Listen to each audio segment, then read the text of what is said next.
Welcome to another episode of Coffee with Coffee. Your host here, Coffee Simpson.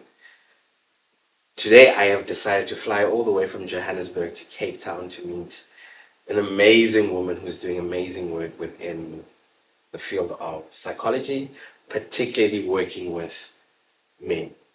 It's taken us a long journey to get here today, and traveling all the way to Cape Town to have this amazing conversation.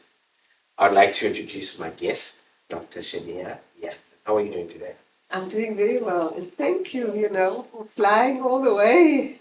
The timing worked out, but I know we spoke about probably 2, 3 years ago when I wanted to do this, and it's taking a while because sometimes it takes a while to start, but we are finally here. But apart from you thanking me, the most important thing that I need to do is to thank you for your time, for showing your interest, the eagerness, and the amazing conversation that I feel that we are going to have today.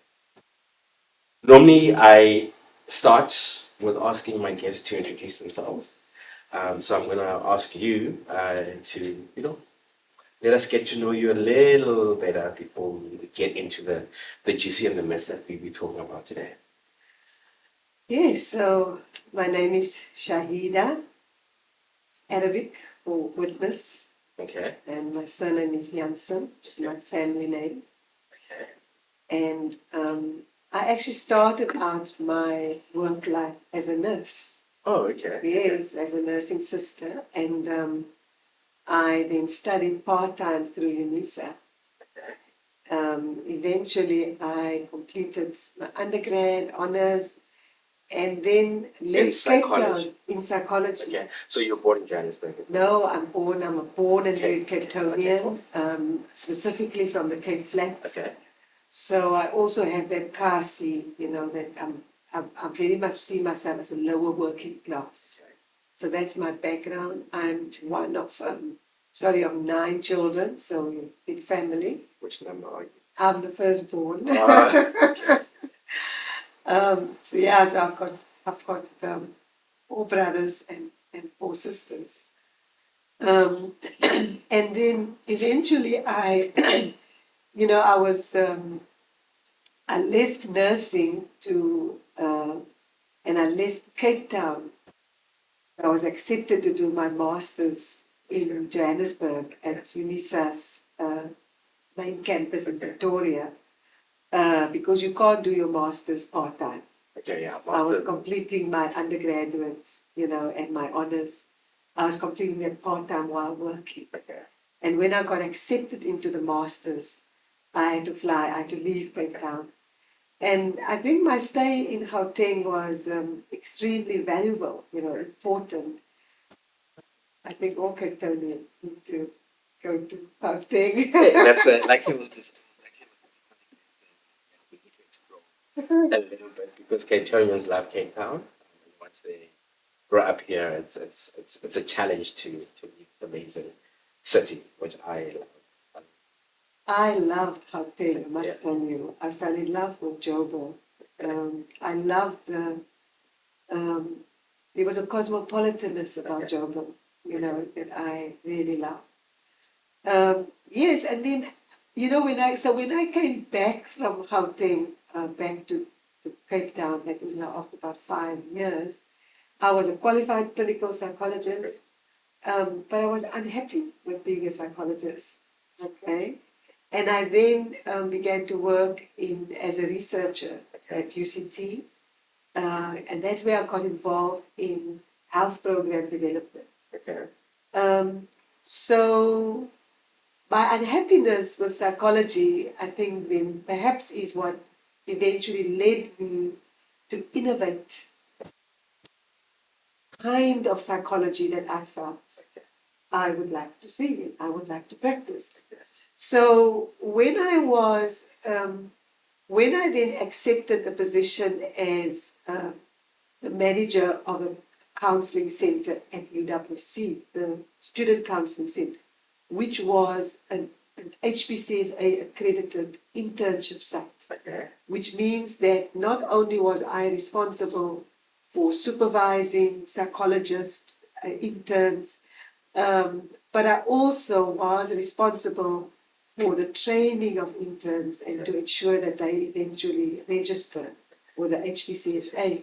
So, and it was while I was at UWC that I began to enculturate psychology, because I felt psychology doesn't speak to the meaning frames of our local population. So that's where I began to make psychology more relational. And the way I understand Africanization is a process of making something more relational. Because to be African is to see oneself in relational ethical terms. Because to be African has got little to do with color or with geography. It is a way of, it's an orientation to the world, right? And so I then I started the first group therapy program at UWC. And it was at one of those group therapies, I was marketing, and it was the start of a new group. So I was waiting for the potential participants to arrive, and then only men arrived. Only men arrive. Only men Okay. arrived. And that is actually how I began to specialize in what I later referred to as masculinized psychotherapy. So it was actually in a very practical way that men and boys taught me how to be a psychologist in a way where men can engage with their feelings, they engage with their tenderness to their manhood.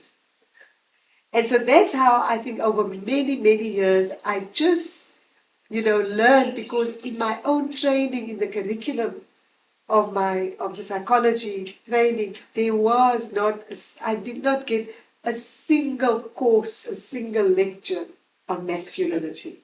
So I think and eventually I wrote the book. And that's why I wrote the book, because I had to capture what I had learned from him, So I think that maybe puts it into a nutshell. I love the summary, and I think for me, there's nothing more.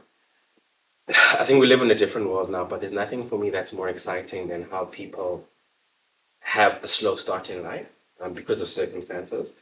And I'm actually working on a speech that says that your start is not your blueprint.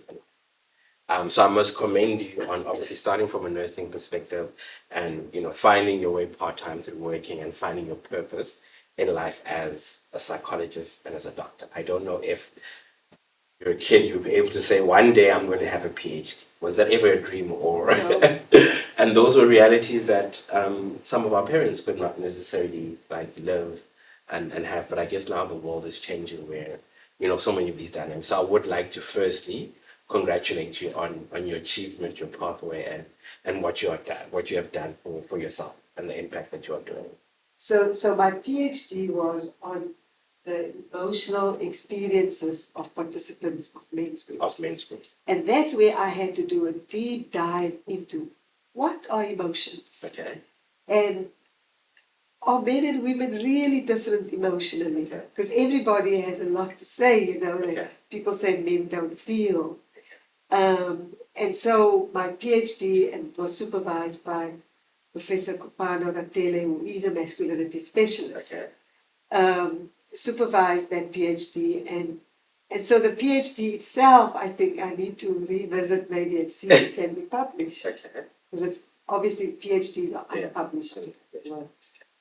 Okay, we'll see that journey. But I just need to know, I was trying to compliment you. Then you went back straight into the work, and this was a moment about you. And then now we're going to come to the work that you've done specifically, which I'm very excited to unpack. So you're saying that you obviously went through a journey and you accidentally fell into this, and you're very intrigued about understanding masculinity within, I guess, I don't want to say the African context, or is that the African very context? much contextualized within the African context. Yes, because the thing is, happens in a place and a time. Okay. No human experience is separate from time and place. Okay. So whatever you do, if I work with men, so I need to work with men here, Xhosa speaking men, Zulu men, Tsonga men. Okay. So you need to contextualize your work to this place and time. Okay, that's very interesting. So now you started off around, let's talk about obviously emotions, right? One of the things that I remember my sister-in-law said that like, and this is something that intrigues me about gender differences, right? So I'm a firm believer in the concept of equality or equity or whatever we say. You know, I feel that as a man, I don't want to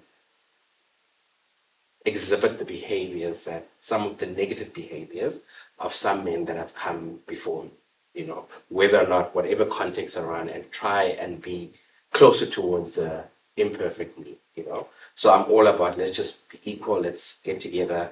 And I feel that the world that we're living in specifically, and maybe it's always been, and maybe media is showing us there's a lot of fights between genders, you know, and one gender is more superior than the other, you know. And one of my sister-in-law said to me a very important thing, that we're all equal as genders, you know. But I'm intrigued to firstly understand what you have discovered around similarities, differences of the two genders, and then we can go on to from an emotional perspective in terms of how we think of emotion. So Lisa Elliott is a neuroscientist. She's an American neuroscientist, and I was very intrigued by Lisa Elliott's gender similarities hypothesis. Okay.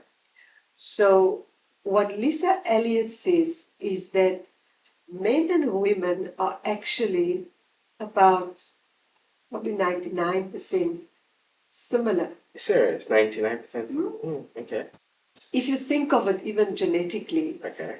we share all the chromosomes except one pair, Okay. right? But then if you take it even from a cultural perspective, in our traditional African culture, um, the purpose for a human being of becoming this excellence in humanity is to become an umuntu. In other words, is to become an umuntu is a person with the qualities of ubuntu. So even from a traditional African perspective, men and women both aspire to be an umuntu. They are both human beings first. From an indigenous perspective, before we are a gender, we are just first Humans. humans.